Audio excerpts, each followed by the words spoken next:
Girls inter college Kankarkhera Meerut से आपका हार्दिक स्वागत करती हूँ। बच्चों, जैसा कि आप सभी जानते हैं कि हम लॉकडाउन के चलते आपको ऑनलाइन क्लासेस दे रहे हैं, तो आपकी सुविधा के अनुसार आज मैंने सेकंड चैप्टर 10th क्लास का अम्ल, क्षार एवं लवण के बारे में एक वीडियो बनाई है ताकि मैं आपको इसे समझा सकूं, न केवल सैद्धांतिक तौर पर बल्कि प्रयोगों के आधार पर।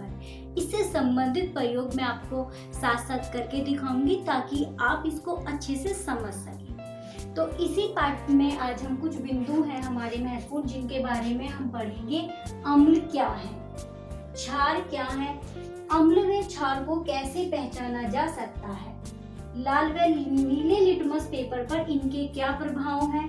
साथ ही हम पढ़ेंगे सूचक किसे कहते हैं, प्राकृतिक व रासायनिक सूचक क्या है और सूचक के कितने भाग होते हैं। तो आज का हमारा पहला बिंदु है अम्ल। अम्ल क्या है? हमने पढ़ा है कि अम्ल वे पदार्थ हैं।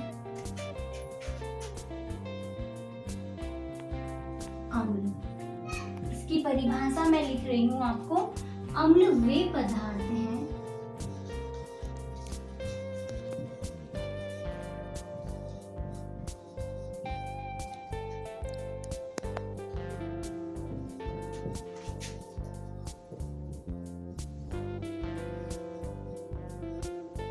जो स्वाद में खट्टे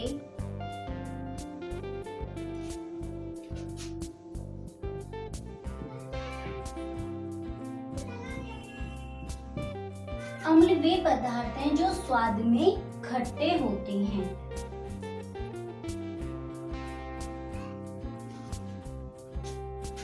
और जलीय विलयन में पूरी तरह वियोजित होकर हाइड्रोजन आयन देते हैं। तो मैंने आपको बताया कि अम्ल वे पदार्थ हैं जो स्वाद में खट्टे होते हैं। क्या दुनिया की सभी चीज को हम टेस्ट कर देख सकते हैं? जी नहीं, हम प्रत्येक चीज को टेस्ट कर नहीं देख सकते, क्योंकि रासायन विज्ञान हमें सिखाता है कि हम चीजों को टेस्ट कर यानी स्वाद लेकर या टच कर छूकर ना देखें, क्योंकि इनके हानिकारक प्रभाव भी होते हैं। यदि हम किसी भी पदार्थ को डायरेक्टली टेस्ट करें या टच करें तो वो हमें नुकसान भी पहुंचा सकता है। तो हर चीज को हम स्वाद लेकर नहीं बता सकते कि ये खट्टा है या मीठा है या कड़वा है। हमें पता है कि जो अम्ल होते हैं वो खट्टे होते हैं, क्षार वो कड़वे होते हैं। तो इन दोनों की डेफिनेशन भी इसी तरह निकल कर आती है। अम्ल किसे कहते हैं? वे पदार्थ जो किसी जलीय विलयन में पूर्णतः वियोजित होकर हाइड्रोजन आयन देते हैं और स्वाद में खट्टे होते हैं। इसी प्रकार हमारा अगला है क्षार किसे कहते हैं या क्षारक क्या है। सबसे पहले तो आप एक कंफ्यूजन बच्चों में होती है उसे दूर कीजिए। क्षारक और क्षार दोनों अलग अलग हैं। आप एग्जाम देते हो तो वहां पर क्षार को ही क्षारक लिख देते हो, जबकि दोनों में डिफरेंस है। वे क्षार वे हैं, वे पदार्थ हैं। क्षार वे क्षारक हैं जो जल में घुल जाते हैं, जैसे कि साबुन। तो साबुन के अंदर क्या चीज होता है? Sodium hydroxide. तो सोडियम हाइड्रोक्साइड जल में घुल जाता है तो वो क्षार है। इसी तरह से क्षार किसे कहते हैं? सेम इसी डेफिनेशन से समझना बहुत आसान है। वे पदार्थ जो स्वाद में कड़वे होते हैं और जलीय विलयन में वियोजित होकर हाइड्रोक्साइड यानी OH आयन देते हैं, वो क्या कहलाते हैं? क्षार। जैसे अम्ल के मैं आपको कुछ उदाहरण बता रही हूँ। ये अम्ल के उदाहरण है, जैसे HCl। HCl में क्या है? H hydrogen ion. और क्षार का हो गया हमारा NaOH। इसमें कौन से आयन, अगर ये जलीय विलयन में वियोजित होगा तो ये कौन सा ग्रुप निकालेगा बाहर? ये निकालेगा OH, ऋण आयन।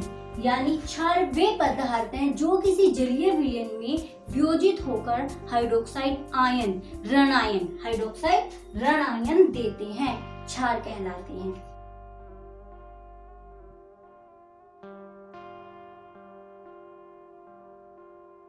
तो हम एक प्रयोग के आधार पर इसको करके देखेंगे। मैं आपको अभी दिखा रही हूँ।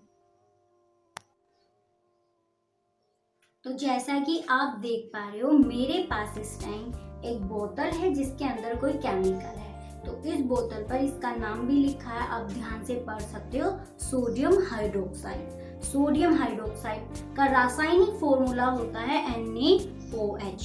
तो इसमें OH आयन की उपस्थिति है जो दर्शाता है कि ये क्षार है। तो क्षार के अंदर क्या उपस्थित होते हैं? OH ion. तो क्षारक की इसके अंदर OH यानी बेस है ये। अब हम इसका एक्सपेरिमेंट किस प्रकार कर सकते हैं, तो अभी मैं आपको दिखाऊंगी।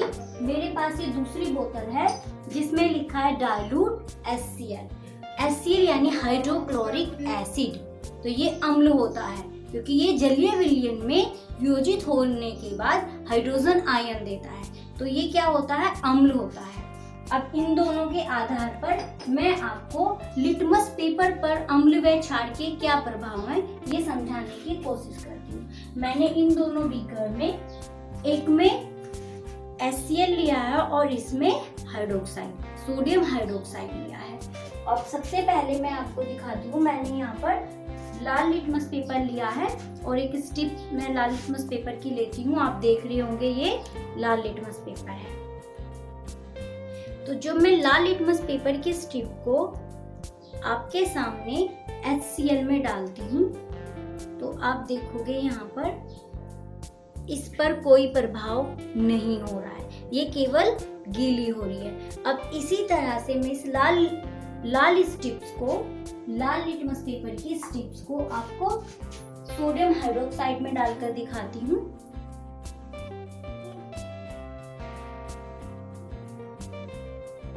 तो आप ढंग से देख पा रहे होंगे ये पूरी तरह ब्लू कलर की हो गई है।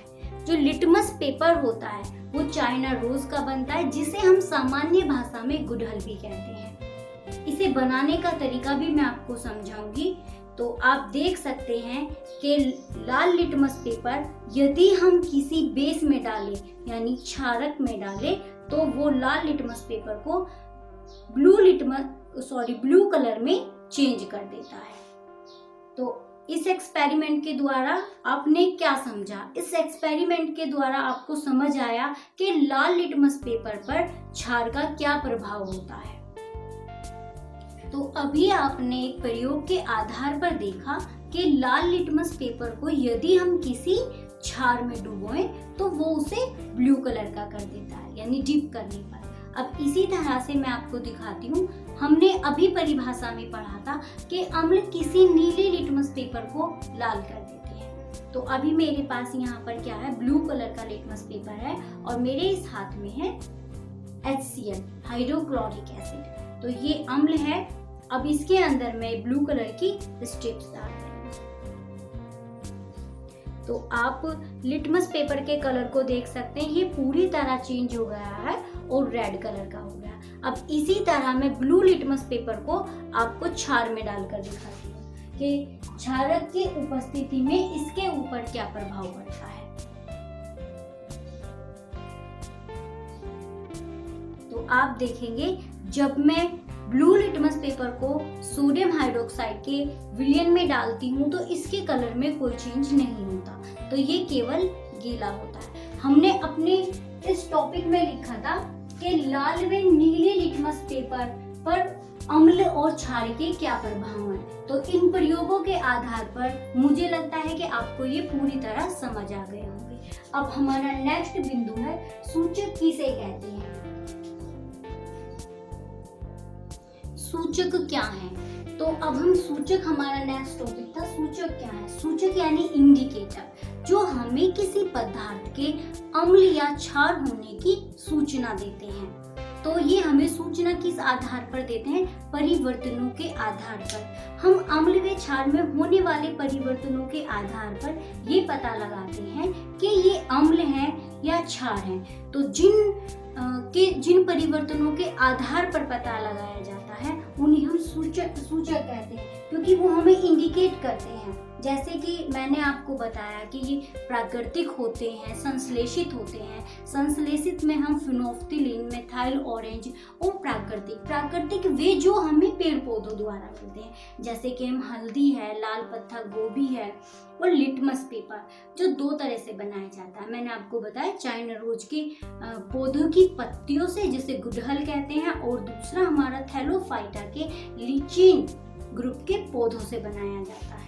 ये एक बैंगनी कलर का जो लिटमस होता है, एक बैंगनी कलर का विलयन है जो थैलोफाइटा के लिचिन ग्रुप के पौधों से बनाया जाता है। तो अब हम सूचक को पढ़ेंगे कि ये किस तरह से अम्ल तथा क्षार में परिवर्तन करते हैं। तो ये रंग में परिवर्तन करते हैं। रंग में परिवर्तन करने के लिए हम सामान्यतः, मैंने आपको लाल लिटमस पेपर और ब्लू लिटमस पेपर का उपयोग करके दिखाया। अब साथ ही मैं आपको हल्दी पर भी इसका प्रयोग दिखाऊंगी कि हल्दी जो है वो अम्ल को किस तरह, हल्दी एक सूचकांक का वर्क करती है। अगर हल्दी को हम किसी अम्ल में डाल दें तो वो उसके कलर को कैसा करती है, क्षार में कैसा करती है, मैं आपको ये प्रयोग के आधार पर बताऊंगी। अभी हम इससे आगे बढ़ते हैं गंध के आधार पर। तो कुछ पदार्थ ऐसे होते हैं जो अम्लीय तथा क्षारीय माध्यम में भिन्न भिन्न प्रकार की गंध देते हैं, तो उनको हम क्या बोलते हैं, गंध में परिवर्तन करने वाले सूचक, यानी ऐसे इंडिकेटर जो हमें स्मेल दें, जो अम्ल में यानी एसिड में अलग स्मेल दें और क्षार यानी बेसिक में हमें अलग स्मेल दें।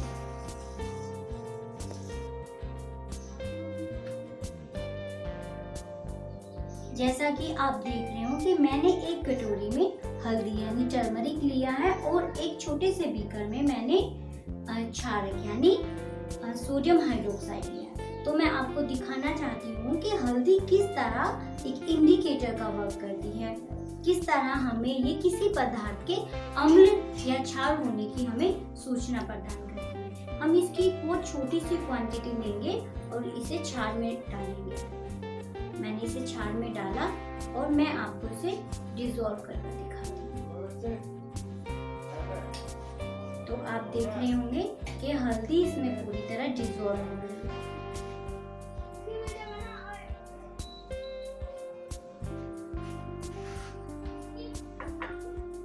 तो इसी प्रकार हम दूसरा बीकर लिया है मैंने, इसमें मैंने HCl यानी हाइड्रोक्लोरिक एसिड अम्ल लिया है। अब इसके अंदर मैं आपको हल्दी डालती हूँ और आप इसमें होने वाले जो भी परिवर्तन है उनको आप नोटिस करना।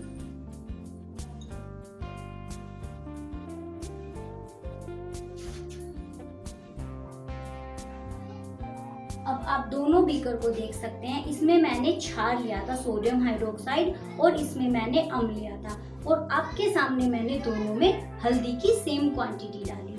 तो इसके रंग में और इसके रंग में क्या परिवर्तन हुआ, इसमें हल्दी का जो रंग होता है पीला वही हुआ है, जबकि क्षार का रंग लाल हो गया है। तो हल्दी हमें किसी पदार्थ के साथ क्षार होने की संभावना को बताती है। तो ये हमें सूचना प्रदान करती है कि कोई पदार्थ क्षार है या अम्ल है। आप फिर से समझने की कोशिश करना कि मैंने 2 बीकरों में, एक में अम्ल और दूसरे में क्षार लिया और दोनों में सेम क्वांटिटी में हल्दी डाली। जिसमें मैंने अम्ल लिया था उसका रंग येलो है, जबकि जब मैंने क्षार लिया तो उसका रंग रेड कलर का है। इसी प्रकार हम अपने दैनिक जीवन में होने वाले छोटे छोटे परिवर्तनों से भी नोटिस करते हैं। अगर हम बर्तन साफ करते हैं, हल्दी का कोई बर्तन होता है, क्योंकि सब्जी में टर्मरिक डलती है, हल्दी डलती है, और हम जिस भी डिश वॉशिंग जार से उसे साफ करते हैं तो उसका रंग रेड कलर का हो जाता है। तो हमें समझना चाहिए कि बहुत सारे रासायनिक प्रयोग हमारे दैनिक जीवन में भी होते हैं। तो आपने इस प्रयोग के आधार पर समझा होगा कि ये हल्दी हमें अम्ल और क्षार होने की सूचना किस प्रकार प्रदान करती है। ये बेसिकली हमें बता देती है कि कोई पदार्थ किस प्रकार क्षार है।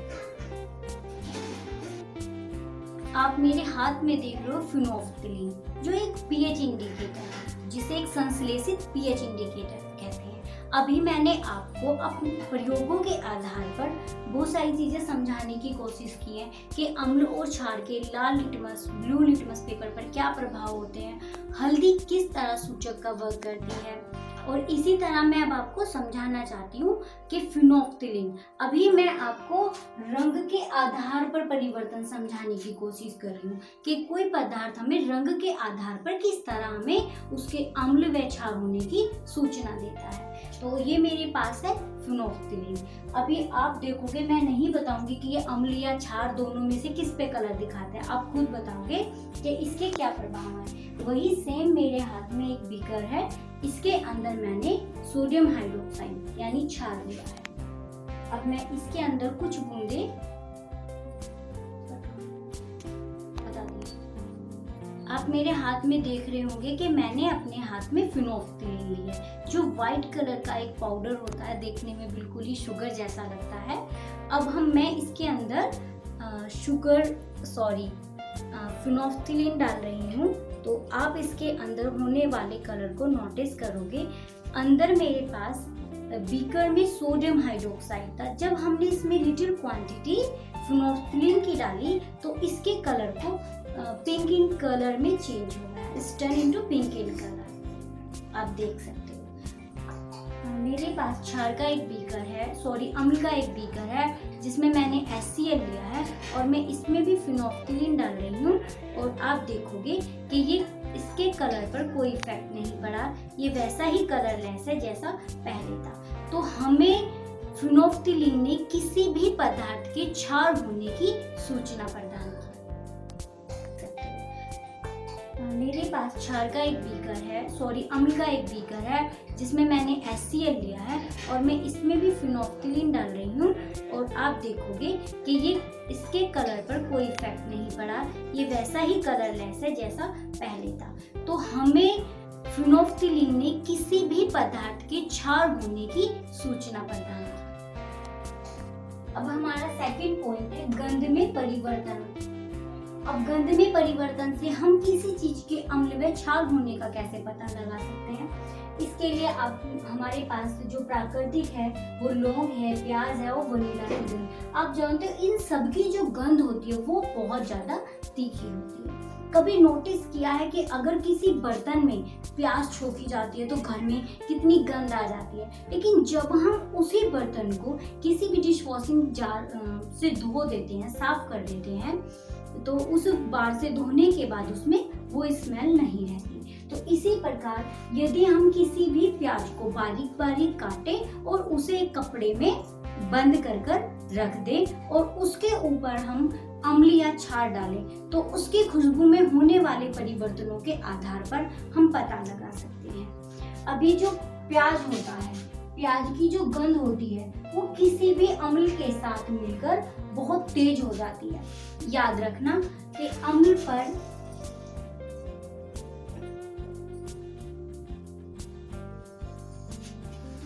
प्याज का जो रस होता है वो अम्ल के साथ अत्यधिक तेज गंध देता है। तो ये कैसी गंध देता है? तेज यानी तीव्र गंध। और जबकि क्षार के साथ ये सामान्य रहता है, कोई गंध नहीं।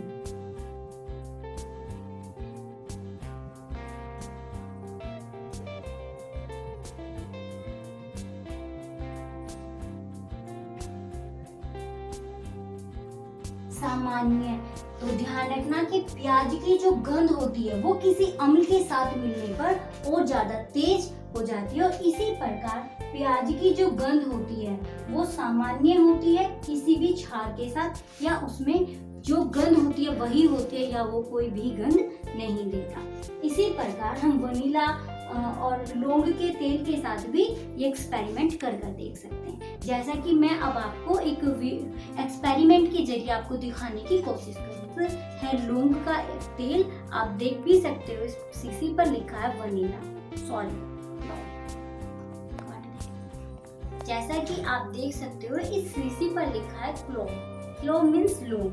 तो ये मेरे पास लौंग का तेल है, इसमें काफी ज्यादा तो नहीं है, बहुत थोड़ी मात्रा में अभी लौंग का तेल है। और ये मेरे पास इस बीकर में थोड़ा सा हाइड्रोक्लोरिक एसिड है। अगर मैं इसके अंदर हाइड्रोक्लोरिक एसिड की कुछ बूंदे डालती हूँ तो इसकी गंध बहुत ज़्यादा तीखी हो जाती है। आप सूंघ नहीं सकते हो, लेकिन मैं इसकी स्मेल लेकर बता रही हूँ कि इसकी गंध बहुत ज़्यादा तेज है।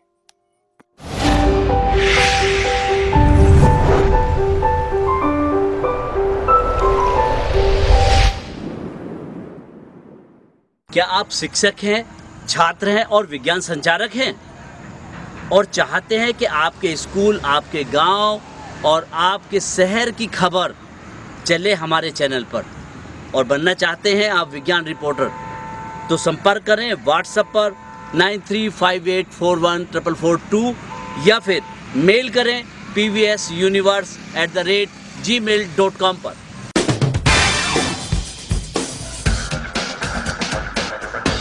इस प्रकार की वीडियो या साइंटिफिक एक्टिविटीज से अपडेट रहने के लिए इस चैनल पर सब्सक्राइब कीजिए।